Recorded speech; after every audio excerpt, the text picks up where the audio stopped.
this tutorial, the only materials you're going to need are a length of ribbon and a needle and thread.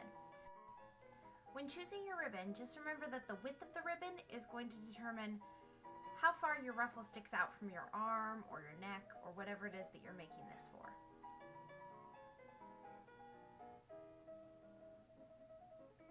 To make sure your ribbon doesn't fray while you're working with it, all you're going to do is cut off the edge, and then we're going to burn the edge so that it melts it a little bit.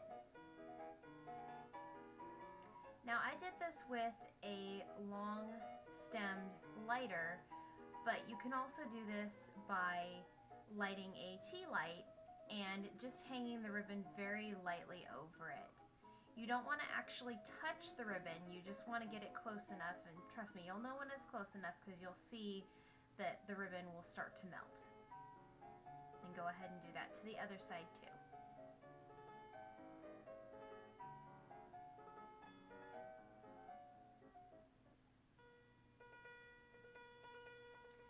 The next step is really important.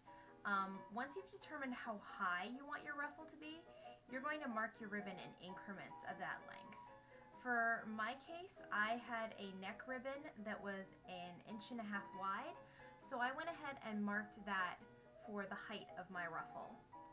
So at every 1.5 inches, I went ahead and with a mechanical pencil just made a little tiny dot along the very, very edge of the ribbon.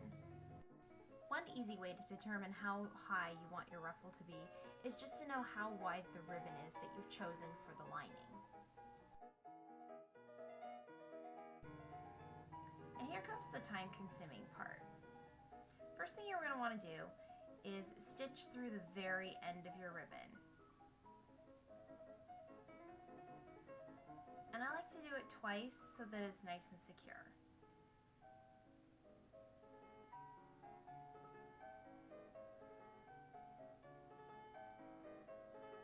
Once you're ready to start gathering, you're going to look at your marks. Now you're going to skip over your first mark and go on to the second one.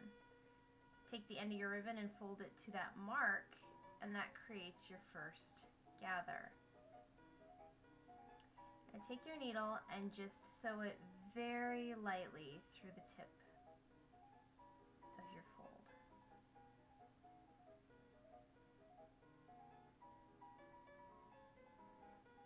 And for your next ruffle, you're going to do the same thing. Skip the most immediate mark and go to the next one. Once again, put the needle through the mark just a little bit so that it will hold.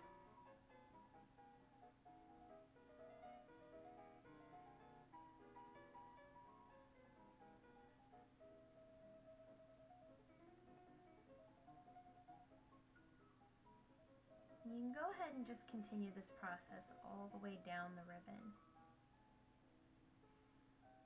Now when it comes to determining how much ribbon you're going to need for this project, I really don't have an answer for that. It depends on how high you want your ruffles to be and whether this is going around your wrist or your neck.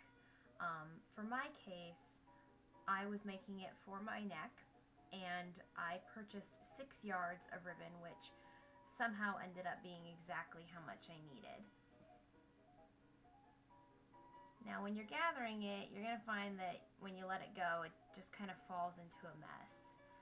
You're not going to be able to keep it gathered in the nice little pleats when you're doing just the first line. Now that's really not that big a deal, and especially when you're doing a longer piece, it's going to be unavoidable. But you'll find that as you look at it and just start kind of pulling it back together, it's really very easy to get it back to the shape that it needs to be, and you're not going to have any problems with it getting tangled or losing your place as you're working with it.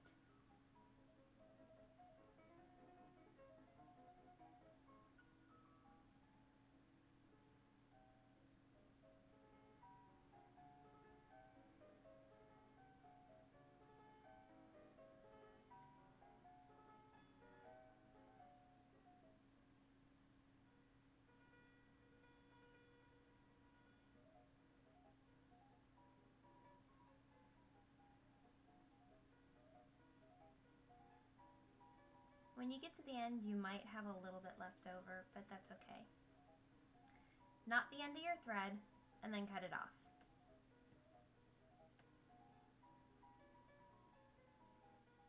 Now we're going to do the whole thing on the other side.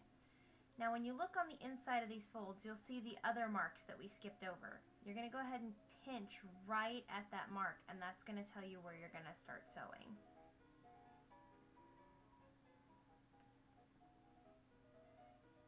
You're only going to end up sewing on the side of the ribbon that you put the marks on.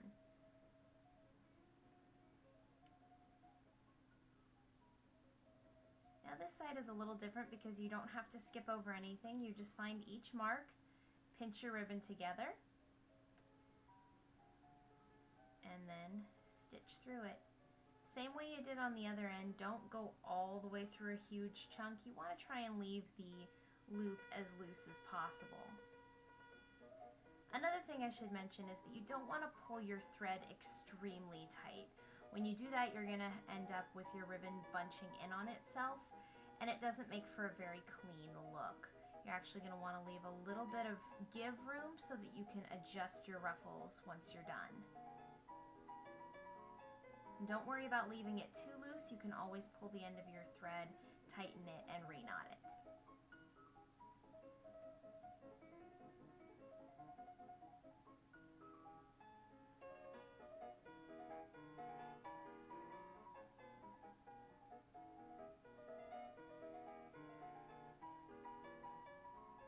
You can see it's kind of starting to take on a shape, start to look like a ruffle. And you can just go ahead and let the rest of it fall. It's not going to be hard to find all your little points and make sure that it all comes together nicely. One nice thing about this ruffle is that it's really kind of hard to mess up. You can't really do it wrong. As you go along, it's going to pull itself together and make it less of a mess.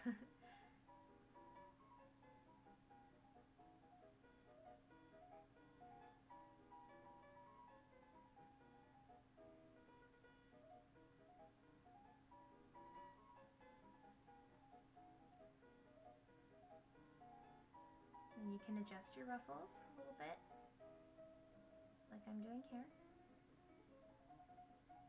And there we have our little example ruffle piece. You can see that it wants to go out an arch.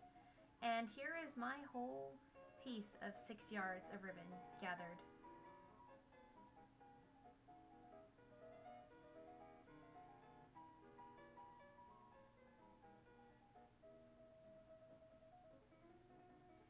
This is easily one of the trickier parts of this method. I found that it was a lot easier for me if I set my gathered ruffle on a flat surface, like a coffee table. You're going to want to leave a couple of extra inches on your neckband ribbon, whether you want to tie the ends or, like I did, sew hook and eyes in. This process is kind of tricky to get started. What you're going to do is you're going to sew through your neck ribbon and then through the loop of your ruffle. And then the next one over, sew through the ribbon and catch the bit of thread that is going between your ruffles. This is going to help make it a lot more secure and keep it from shifting too much.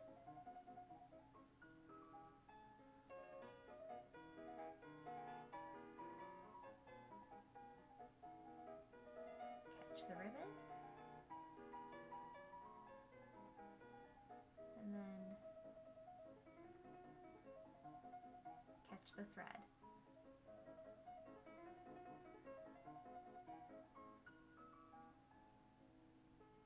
You see your ruffles can shift a little bit. You can just use your needle to move them around, adjust them as you go. Now for my ruffle, I chose a gross grain ribbon for the ruffle itself, and for the neckband, I chose a satin ribbon. The great thing about this method is that ribbon is really cheap. Once you're done, you're going to do it on the bottom, and there you have it. It's all nice and clean.